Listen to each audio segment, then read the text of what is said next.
വയ്യ. ഈ തേവാങ്ക് നടക്കുന്ന നല്ല ഗമേ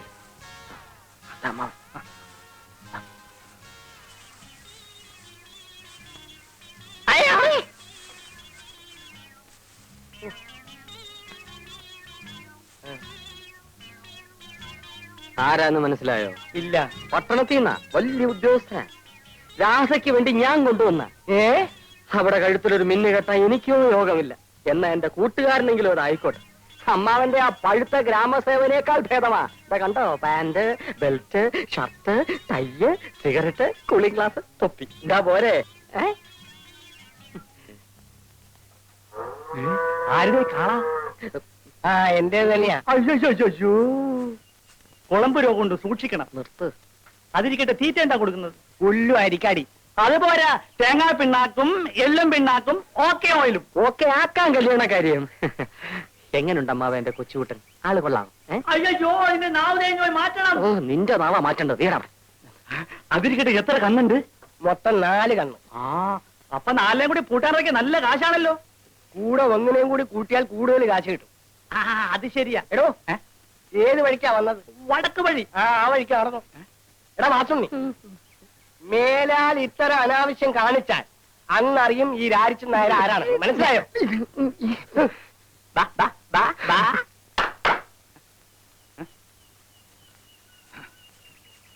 പിന്നെ കല്യാണം നടന്നില്ലെങ്കിൽ കുഴപ്പമില്ല, കണ്ണ് 4 ഉണ്ടല്ലോ. എന്റെ ഇവിടെ പൂട്ടാൻ നിർത്തിയാ മതി.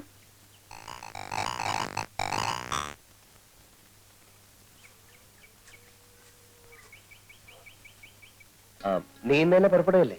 ഞാൻ കുറച്ച് ദിവസം കഴിഞ്ഞിട്ട് പോകുന്നുള്ളൂ. അതുവരെ നീ ഇവിടെ എന്ത് ചെയ്യാൻ പോകുന്നു? ചേട്ടനോട് താമസിക്കാൻ പോകുന്നു. വേണ്ട, നീ ഇവിടെ താമസിച്ചല്ല പോക്കരിത്തരവോ കാണിച്ചാലേ എന്റെ ചിത്തപ്പേര് എനിക്കാ. പോക്കിരിത്തരങ്ങളോടൊക്കെ ഞാൻ ഗുഡ് ബൈ പറഞ്ഞു കഴിഞ്ഞു ചേട്ടാ. തർക്കിച്ചേക്കാൻ എനിക്ക് സമയമില്ല. എനിക്ക് ഓഫീസിൽ പോണം. എന്നാ ചേട്ടൻ പോയിട്ട് വരൂ. ഇടാ, നിന്റെ ഉദ്ദേശം എന്തുവാ? കുറച്ച് ദിവസം ലീവ് എടുപ്പിച്ച് ചേട്ടനെ വീട്ടിലേക്ക് കൂട്ടിക്കൊണ്ട് പോവുക. എന്തിന്? പറയാൻ പാടില്ലെന്നാ ഡാഡിയും മമ്മിയും പറഞ്ഞത്. എങ്കിലും പറയാതിരിക്കാൻ പറ്റാത്ത ഒരവസ്ഥയാണ് ഇപ്പോ. കാര്യം പറഞ്ഞേ. മാസം 30,000 രൂപ വാടക വരുന്ന കുറെ ബിൽഡിംഗ്സ്, എണ്ണിയാൽ തീരാത്ത ഓർണമെന്റ്സ്, ഇംഗ്ലീഷ് അല്ലാതെ ഒരക്ഷരം മിണ്ടില്ല. ഈ ഗുണങ്ങളൊക്കെ ഉള്ള ഒരു പെണ്ണിന് ചേട്ടനെ കല്യാണം കഴിച്ചു കൊടുക്കാൻ മമ്മി തീരുമാനിച്ചിരിക്കുക. ഞാൻ സമ്മതിക്കത്തില്ല. അതിനായി എന്നെ ആരും കാക്കാൻ വേണ്ട. അത് ഇവിടെ നിന്ന് പറഞ്ഞിട്ട് കാര്യമില്ല, വീട്ടിൽ ചെന്ന് പറയണം. ഞാൻ വീട്ടിലേക്ക് വരുന്നില്ല. എന്നാ ഞാനും പോകുന്നില്ല. എനിക്ക് ഇഷ്ടപ്പെട്ട പെൺകുട്ടിയെ മാത്രമേ ഞാൻ കല്യാണം കഴിക്കൂ. ഓ, ഞാൻ സമ്മതിച്ചിരിക്കുന്നു. അല്ല, ആരെങ്കിലും കണ്ടു വെച്ചിട്ടുണ്ടോ? നീ എന്റെ അനിയനാ. നമ്മൾ തമ്മിൽ ഇത്തരം കാര്യങ്ങളൊന്നും സംസാരിക്കാൻ പാടില്ല. അതൊക്കെ പഴയ കാലത്തെ ചേട്ടാ. ഇപ്പൊ ചേട്ടൻ അനിയന്മാർ ഒരുമിച്ചാ പഞ്ചരടിക്കാൻ പോകാറ്. എനിക്ക് ഓഫീസിൽ പോകാൻ സമയമായി. അടുക്കളയിൽ പാലും ഏത്തപ്പഴം നീ പോയി കഴിച്ചോ. ശരി, ചേട്ടൻ തിരിച്ചു വരുമ്പോഴേക്കും ഞാൻ ഈ വില്ലേജും ചുറ്റി കടച്ചു വരാം. ചേട്ടന്റെ സേവനം കൊണ്ട് ഈ ഗ്രാമത്തിൽ വല്ല പ്രോഗ്രസ് ഉണ്ടോന്ന് അറിയണമല്ലോ.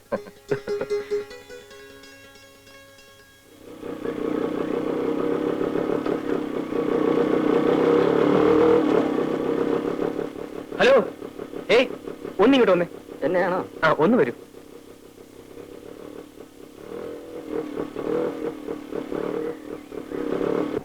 ഈ നാട്ടുകാരനല്ലേ? അതെ. എന്റെ പേര് ബാബു. വീട് എറണാകുളത്താ. ഈ നാട്ടിൻ പുറമൊക്കെ ഒന്ന് ചുറ്റി കാണുന്നുണ്ട്. ഒന്ന് സഹായിക്കോ? അതിപ്പോ ഞാൻ എങ്ങനെ സഹായിക്കാനാ? ഇവിടുത്തെ ഭംഗിയുള്ള സ്ഥലങ്ങളൊക്കെ ഒന്ന് കാണിച്ചു തന്നാ മതി. ഓ. ഫോർ എക്സാമ്പിൾ, അമ്പലങ്ങൾ, പുഴ, വയലുകൾ. അല്ല, അതിനെന്താ വേണ്ടെന്ന് വെച്ച് തരാം. ഇതിനു മുമ്പ് നമ്മൾ തമ്മിൽ എവിടെ വെച്ച് കണ്ടതുപോലൊരു തോന്നൽ. ഇല്ലല്ലോ. ഞാൻ ഇന്നലെ ഈ നാട്ടിൽ വന്നത് തന്നെ. എന്റെ ചേട്ടൻ ഇവിടെ ജോലി. വരുമ്പോൾ ഒരു റാസ്കലിനോട് എന്റെ ചേട്ടന്റെ വീട്ടിലേക്കുള്ള വഴി ചോദിച്ചു. അയാൾ വഴി ആകെ തെറ്റിച്ച് പറഞ്ഞെന്ന് 10-20 മൈൽ എന്നെ കറക്കി.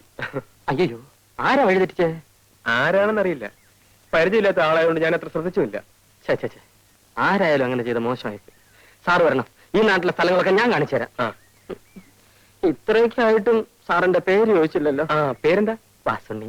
വാസുണ്ണി കയറിക്കോളൂ.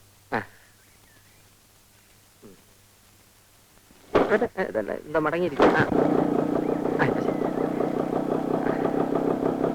നേരെ പോട്ടെ. ശിവൻപിള്ളേ, ഇന്ന് എന്നെ പ്രതീക്ഷിക്കണ്ട.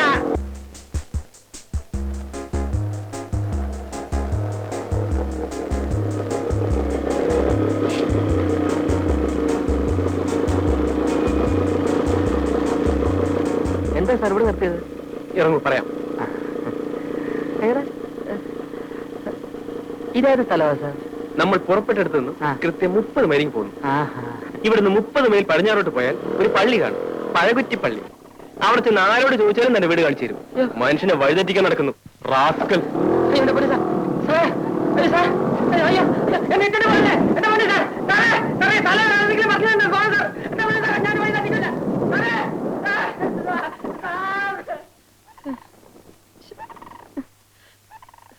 10 പൈസ പോലും ഇല്ല. ഒരാവശ്യമില്ലാത്ത പണിയായിപ്പോയി.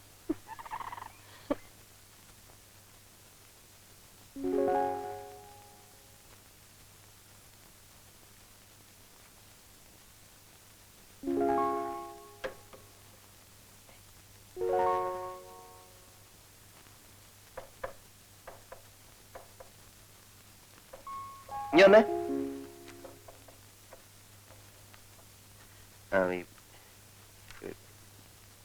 പോസ്റ്റ് ഓഫീസിൽ പോയിട്ട് ഒരു ഇല്ലന്റെ വാങ്ങിച്ചോണ്ട് വരണം. ഇൻലൻഡ് എന്തെങ്കിലും ഉണ്ട് സാർ, ഞാൻ തരാം.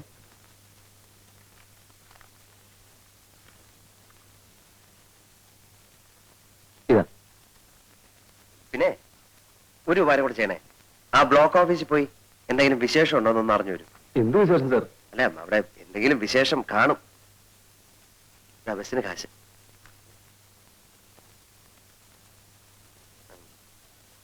ഭാസ്കരല്ലേ സാർ, നീ വന്നേ.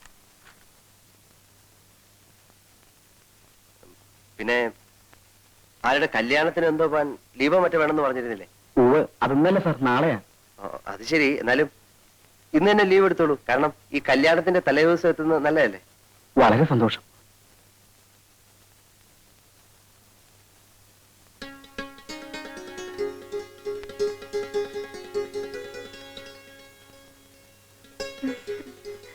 അല്ല, ഈ ഓഫീസിലോട്ടൊക്കെ എന്തിനാ കയറി വരുന്നത്? വന്നാലെന്താ? അല്ല, ഇവിടെ പലരും വരുന്നതല്ലേ. ഏതായാലും വന്നതിലേക്ക് ഇരിക്കും. ഇരിക്കുന്നേ.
എന്തായാലും വീട്ടിൽ നിന്നും പോന്ന ശേഷം ചേട്ടൻ നല്ല പ്രോഗ്രസ് ഉണ്ട്.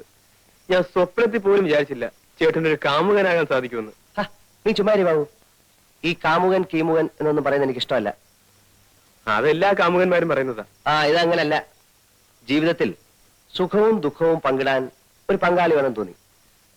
മനസ്സിലിറങ്ങിയ ഒരു നാടൻ പെൺകുട്ടിയെ കണ്ടെത്തുകയും ചെയ്തു. ഇപ്പോ ആകെ കൂടെ അസ്വസ്ഥതയായി. അത് എക്സ്പീരിയൻസ് ഇല്ലാത്തതുകൊണ്ടാ. എന്താ ചേട്ടന്റെ പ്ലാൻ? അവളെ ഉടനെ വിവാഹം കഴിക്കുക. സംഗതി സീരിയസ് ആയ നിലയ്ക്ക് കല്യാണം ഉടനെ നടത്തുന്നതാണ് ബുദ്ധി. അതാ ഞാനും ആലോചിച്ചത്. വീട്ടിൽ പോയി നമ്മുടെ അച്ഛനോടും അമ്മയോടും വിവരം പറഞ്ഞാലോ? ഐഡിയ കൊള്ളാം. പക്ഷെ അവിടെ ചെന്നാൽ മിസസ് തമ്പിയുടെ മകളെ കഴുത്തിൽ തൂക്കിയിട്ട് അവർ ചേട്ടനെ വിടും. പിന്നെ എന്ത് ചെയ്യും ബാബു?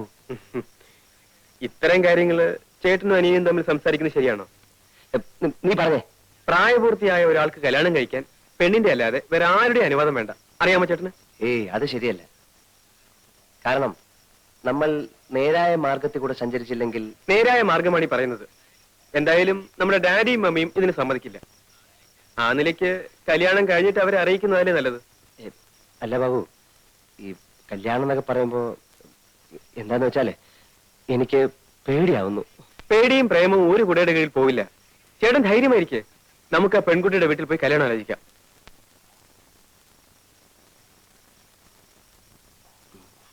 മമ്മിയുടെ ചെവിയിൽ ഈ വിവരം എത്തുന്നതിന് മുമ്പ് കല്യാണം നടത്തണം.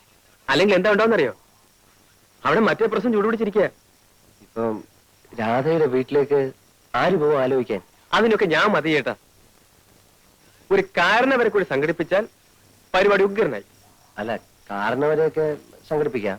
എന്നാ ബാക്കി കാര്യം ഞാൻ ഏറ്റു. ഞങ്ങൾക്ക് സമ്മതമാണ്.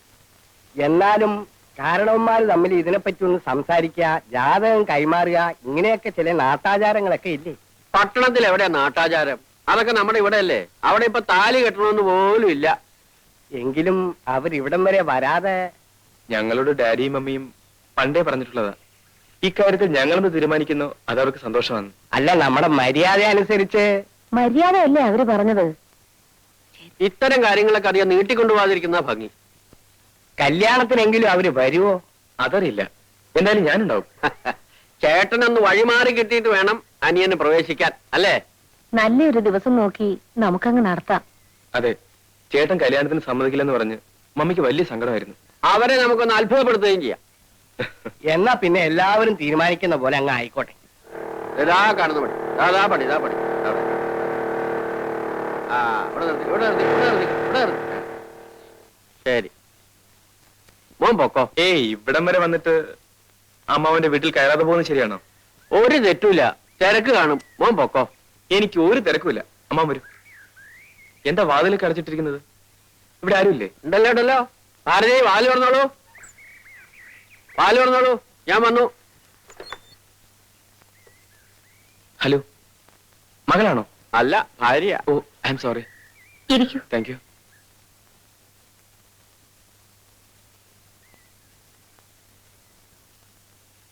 എന്നെ പരിചയപ്പെടുത്തിയില്ലല്ലോ. ആ, ഇത് ബാബു, വില്ലേജ് എക്സ്റ്റൻഷൻ ഓഫീസർ വിനയന്റെ നേരെ അനിയൻ. ചേട്ടന് പരിചയം ഉണ്ടായിരിക്കും. ഇല്ല. വിനയം വളരെ തിരക്കുള്ള ആളല്ലേ, ഞാൻ വിളിച്ചോണ്ടൊന്നും ബുദ്ധിമുട്ടിക്കാറില്ല. ചേച്ചി, ഒരു ദിവസം ഞാൻ വിളിച്ചോണ്ട് വരാം. പക്ഷെ സദ്യ തരണം. ഓ, ആ, പ്രധാന കാര്യം പറയാൻ മറന്നു. ചേട്ടന്റെ കല്യാണം ഉറപ്പിച്ചു. അമ്മാവന്റെ ഒപ്പം ചേച്ചിയും കല്യാണത്തിന് വരണം.